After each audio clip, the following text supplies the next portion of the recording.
Road భద్రత వంటి చర్యలు చేపట్టబడ్డాయి. మూడవ ప్రశ్న, కాలేజీ విద్యార్థులకు ప్రత్యేకంగా ఏవైనా రోడ్డు భద్రత అవగాహన కార్యక్రమాలు నిర్వహిస్తున్నారా? దీనికి నా సమాధానం, కాలేజీల్లో రోడ్డు భద్రత అవగాహన కార్యక్రమాలు నిర్వహిస్తున్నారు అధ్యక్ష. ధన్యవాదాలు అధ్యక్ష. గౌరవ ఎమ్మెల్యే శ్రీ ద్వారకేశ గారిని సప్లిమెంటరీ క్వశ్చన్ అడగడానికి అనుమతినిస్తున్నాను. ధన్యవాదాలు అధ్యక్ష. అధ్యక్ష, మంత్రి గారు ఇంకా కౌన్సిలింగ్ అవగాహన అని కాలక్షేపం చేస్తున్నారు అధ్యక్ష. రోడ్డు మీద ర్యాష్ గా నడిపి ప్రాణాలు తీసేవాడు అసలు విద్యార్థే కాదు అధ్యక్ష. వాడు ఒక నేరస్తుడు. ప్రభుత్వానికి ధైర్యం ఎందుకు లేదు అధ్యక్ష? వాళ్ళని ఇంకా పసిపిల్లలను వెనకేసుకొస్తూనే ఉంటారా? వాళ్ళ మీద టెర్రరిస్ట్ చట్టాలు పెట్టడానికి మీ చేతులు ఎందుకు వణుకుతున్నాయి? ఓట్ల కోసమేనా? ఇదంతా ఓట్ల కోసమేనా అధ్యక్ష? ధన్యవాదాలు అధ్యక్ష. టెర్రరిస్ట్ అనేది చాలా పెద్ద పదం. మన పిల్లల్ని ఉద్దేశించి సభలో అంతటి తీవ్రమైన పదజాలం వాడటం సమంజసం కాదు. మంత్రి గారు సమాధానం చెప్తారు. అధ్యక్ష, ప్రతిపక్ష సభ్యులు ఆవేదనను గౌరవిస్తాను, కానీ వారు వాడిన భాషను నేను తీవ్రంగా ఖండిస్తున్నాను. వాళ్ళు దారి తప్పిన మన పిల్లల అధ్యక్ష, దేశం మీద దాడి చేయడానికి వచ్చిన టెర్రరిస్టులు కాదు. వయసులో ఉన్న ఆవేశం, స్పీడ్ అనే పిచ్చి వాళ్ళని తప్పుదారి పట్టిస్తుంది. అంత మాత్రాన వాళ్ళ భవిష్యత్తుని నాశనం చేసి వాళ్ళ నుదుటి మీద టెర్రరిస్ట్ అనే ముద్ర వేయాలా అధ్యక్ష? ఒక స్టూడెంట్ తప్పు చేస్తే వాడిని జైల్లో వేస్తే వాడు నేరస్తుడవుతాడు. అదే వాడికి కౌన్సిలింగ్ ఇప్పించి తల్లిదండ్రులను పిలిపించి బాధ్యతను వివరిస్తే వాడు రేపు ఒక బాధ్యత గల పౌరుడు అవుతాడు అధ్యక్ష. అధ్యక్ష, మేము పోలీసింగ్ మాత్రమే కాదు అధ్యక్ష, పేరెంటింగ్ కూడా చేస్తున్నాము. దయచేసి ఇంకొకసారి టెర్రరిస్టులని పిలిచి సమాజం నుండి వెలివేయకండి. నేటి బాలలే రేపటి పౌరులు, అది తెలుసా? మానవత్వంతో మార్చుకుందాం, చట్టంతో సరిచేసుకుందాం అధ్యక్ష. ధన్యవాదాలు అధ్యక్ష. 241107 క్వశ్చన్ పై గౌరవ హోంశాఖ మంత్రి గారిని స్పందించవలసిందిగా కోరుతున్నాను.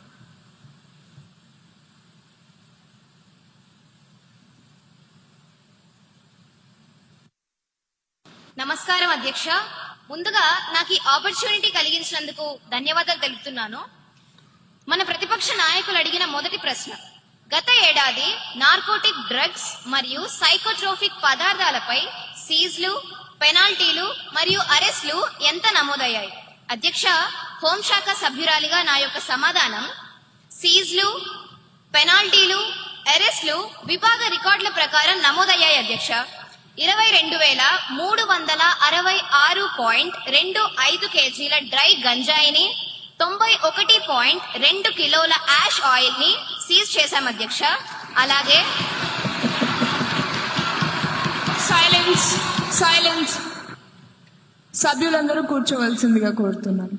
అధ్యక్ష, భారీగా ganja, opium, MDMA, heroin and నిషేధిత మందులను సీజ్ చేశాం అధ్యక్ష. సాధారణ ఏపీ పోలీస్ ఇచ్చిన ఎన్డీపీఎస్ డేటాను చూస్తే 970 మంది అరెస్ట్ అయ్యారు అధ్యక్ష. అలాగే ఈగల్ టీమ్స్ ఇచ్చిన ప్రత్యేక యాక్షన్ డేటాను చూస్తే 5,045 మంది అనుమానితులను అరెస్ట్ చేశాం అధ్యక్ష. అధ్యక్ష, as per NCB data, over 1,09,000 kg of illicit drugs have been seized in major cases between 2020 to May 2025. అధ్యక్ష, రెండవ ప్రశ్న, విద్యా సంస్థల్లో డ్రగ్ వినియోగం నివారించడానికి తీసుకుంటున్న చర్యలు ఏమిటి? అధ్యక్ష, ఈ ప్రశ్నపై నా సమాధానం, విద్యా సంస్థల్లో డ్రగ్ వినియోగం నివారించడానికి అవగాహన కార్యక్రమాలు, పోలీస్ ఎడ్యుకేషన్ సంయుక్త డ్రైవ్లు, యాంటీ డ్రగ్ ప్రచారాలు స్కూల్స్ అండ్ కాలేజెస్ లో నిర్వహిస్తున్నాం అధ్యక్ష. ధన్యవాదాలు అధ్యక్ష.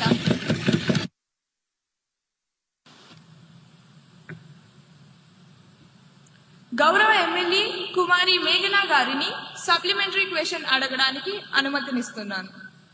అధ్యక్ష, మన ప్రభుత్వం డ్రగ్స్ నియంత్రణకు ఏ చర్యలు తీసుకుంటున్నారో సభకు తెలియజేయవలసిందిగా కోరుతున్నాం అధ్యక్ష. అధ్యక్ష, డ్రగ్స్ నివారణ విషయంపై ఈ ప్రభుత్వం చాలా సీరియస్ గా ఉంది అధ్యక్ష.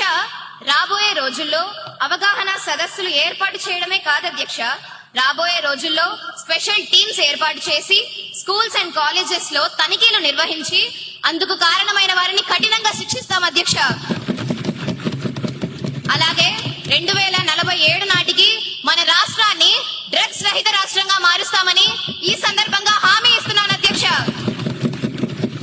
అధ్యక్ష, గౌరవ సభా సభ్యులు, ప్రజా ప్రతినిధులు, తల్లిదండ్రులు ఇంకా మీడియా వారు దీనిపై మాకు తమ సహకారాన్ని అందిస్తారని ఆశిస్తున్నాను అధ్యక్ష. ధన్యవాదాలు అధ్యక్ష. 241108 క్వశ్చన్ పై గౌరవ యువ కళాశాఖ మంత్రి గారిని వివరణ కోరుతున్నాను.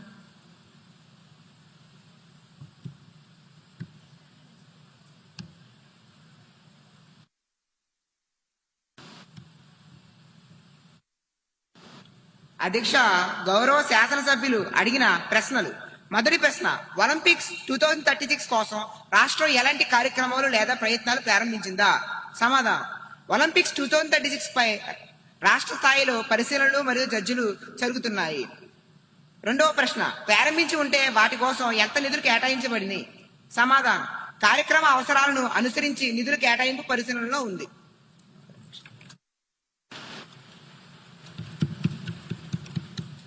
గౌరవ ఎమ్మెల్యే తేజ నరసింహ గారిని సప్లిమెంటరీ క్వశ్చన్ కి అనుమతిస్తున్నాను. నమస్తే అధ్యక్ష. ముందుగా నాకు ఈ అవకాశం ఇచ్చినందుకు మీకు ధన్యవాదాలు. అధ్యక్ష, 2036 ఒలింపిక్స్ కోసం ప్రభుత్వం ఏర్పాటు చేసింది, సంతోషం అధ్యక్ష.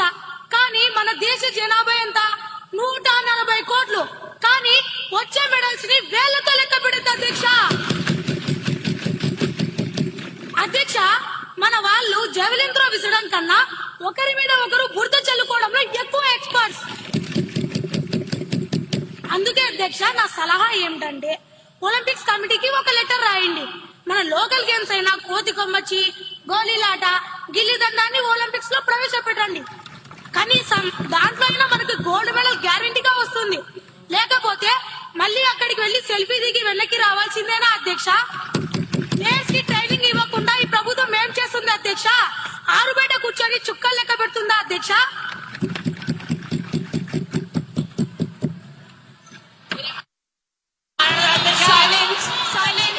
సభ్యులందరూ కూర్చోవలసిందిగా, ఈ సభా గౌరవాన్ని కాపాడవలసిందిగా కోరుతున్నాను.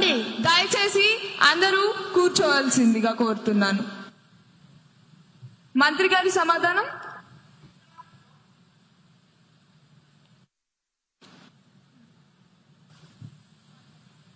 అధ్యక్ష, గౌరవ సభ్యుల ఐడియా అద్భుతంగా ఉంది. మనం మెడల్ టాలీ చూస్తుంటే నాకు అప్పుడప్పుడు బాధగా ఉంటుంది. ఆయన గిల్లీ దండాన్ని అన్నారు అధ్యక్ష. నేను ఇంకోటి యాడ్ చేస్తాను అధ్యక్ష. ఒలింపిక్స్ లో మ్యూజిక్ చైర్స్ కానీ గోడలు దూకడం కానీ పెడితే ఆ విభాగాల్లో అన్ని మెడల్స్ మన నాయకులవే అధ్యక్ష. కుర్చీ కోసం మనం పరిగెడుతున్నంత స్పీడ్ గా హుస్సేన్ బోల్ట్ కూడా పరిగెత్తలేడు అధ్యక్ష. జోక్స్ పక్కన పెడితే మా ప్రభుత్వం ప్రజలతో ఆడుకునే ప్రభుత్వం కాదు అధ్యక్ష, ఆడించే ప్రభుత్వం అధ్యక్ష, ఆరోగ్యాన్ని పెంచే ప్రభుత్వం అధ్యక్ష, ఆనందాన్ని పెంచే అధ్యక్ష. ప్రతిపక్షానికి వెటకారం, మాకు ప్రజలపై మమకారం. ప్రతిపక్ష వారికి సెల్ఫీలు ముఖ్యం, మాకు సొల్యూషన్లు ప్రాముఖ్యం. ఆల్రెడీ మా ముక్తి గారు, మా సవరణ అధ్యక్ష, మా ముఖ్యమంత్రి గారు ప్రకటించారు. ఒలింపిక్స్ లో పాల్గొన్న వారికి 50 లక్షలు, బంగారు పథకం పొందిన వారికి 7 కోట్లు, రజక పథకం పొందిన వారికి 5 కోట్లు, కాంస్య పథకం పొందిన వారికి 3 కోట్లు.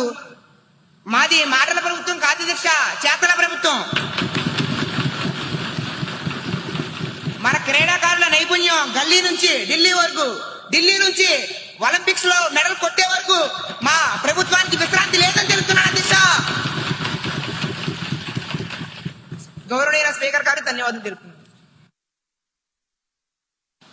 సభ్యులకు ఒక విషయం గుర్తు చేస్తున్నాం. 1900 సంవత్సరంలో పారిస్ ఒలింపిక్స్ లో live pigeon shooting, tug of war కూడా అధికారిక క్రీడలుగా ఉండేవి. కాబట్టి రేపొద్దున మన కబడ్డీ గాని, ఖోఖో గాని ఒలింపిక్స్ కి వెళ్ళమని రూల్ ఏమీ లేదు. మంత్రి గారు, ఆ మ్యూజికల్ చైర్ ఐడియా చాలా బాగుంది. అది ఈ సభలో వద్దు, గ్రౌండ్ లో చూసుకుందాం. తదుపరి ప్రశ్న 241109 క్వశ్చన్ పై గౌరవ మహిళా శిశు సంక్షేమ మంత్రి గారిని స్పందించవలసిందిగా కోరుతున్నాను. గౌరవనీయులైన అధ్యక్షులకు నా యొక్క నమస్కారములు. గౌరవనీయులైన శాసనసభ్యులు గారు అడిగిన ప్రశ్నలు ఏమిటంటే అధ్యక్ష, మొదటి ప్రశ్న అధ్యక్ష, రాష్ట్రంలో మొత్తం ఎన్ని అంగన్వాడీ కేంద్రాలు ఉన్నాయి? దానికి నా సమాధానం ఏమిటంటే రాష్ట్రంలో గణనీయమైన సంఖ్యలో అంగన్వాడీ కేంద్రాలు పనిచేస్తున్నాయి అధ్యక్ష. రెండవ ప్రశ్న అధ్యక్ష, వాటిలో ఎన్ని అంగన్వాడీ కేంద్రాలు సస్థానంగా అంటే కోలొకేటెడ్ గా పనిచేస్తున్నాయి? దానికి నా సమాధానం ఏమిటంటే కొన్ని అంగన్వాడీ కేంద్రాలు పాఠశాలలు మరియు ఇతర భవనాలలో సస్థానంగా ఉన్నాయి అధ్యక్ష.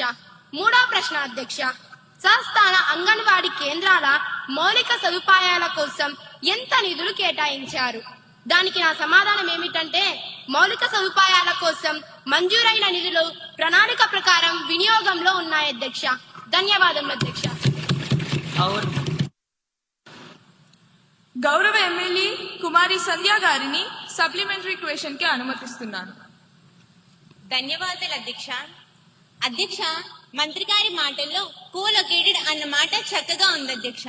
అంగన్వాడీ సెంటర్, ప్రైమరీ స్కూల్ రెండు ఒకే కాంపౌండ్ లో ఉండడం నిజంగానే పిల్లలకి డబుల్ బెనిఫిట్, సింగిల్ లొకేషన్ ఇచ్చే మంచి పద్ధతి అధ్యక్ష. అధ్యక్ష, ఇవి చాలా చోట్ల చక్కగా నిర్వహించబడుతున్నాయి అధ్యక్ష. కానీ కొన్ని చోట్ల మాత్రం అంగన్వాడీ టీచర్, స్కూల్ టీచర్ పక్క పక్కనే ఉన్న రెండు వైఫై నెట్వర్క్స్ లా అస్సలు కనెక్ట్ అవ్వట్లేదు అధ్యక్ష. అధ్యక్ష, పిల్లాడి చదువు, పోషణ, ఆరోగ్య డేటా